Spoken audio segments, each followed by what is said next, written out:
for the question.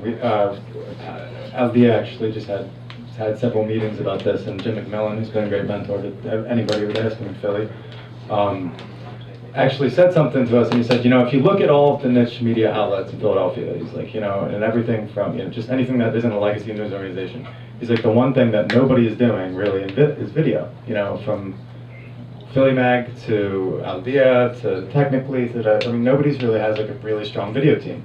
So if somebody wants to do that, I mean, yeah, I think it really would stand out. The problem that I see is that there's not a wealth of videographers that will do it for less than they're worth.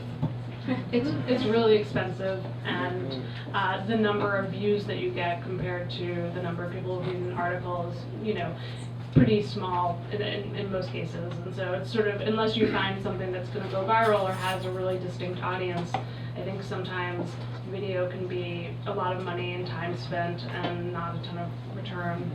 I don't know if other people experience differently.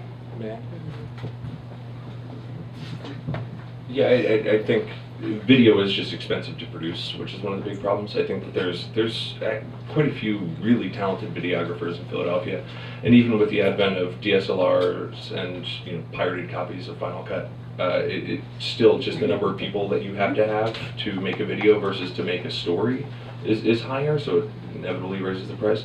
But one of the biggest problems, I think, is that it's really hard to separate from advertisers. If you upload a video to your pro Vimeo account, somebody watches that on a non-pro Vimeo account, they still see an ad in front of it. And you don't get paid. As journalists, as a media outlet, we don't have the ability to separate that unless we have the tech side who can, you know, manage a server that has all our videos on it, make sure that we have the uptime that's one that YouTube or Vimeo does. So I think it's partially a platform issue too. John?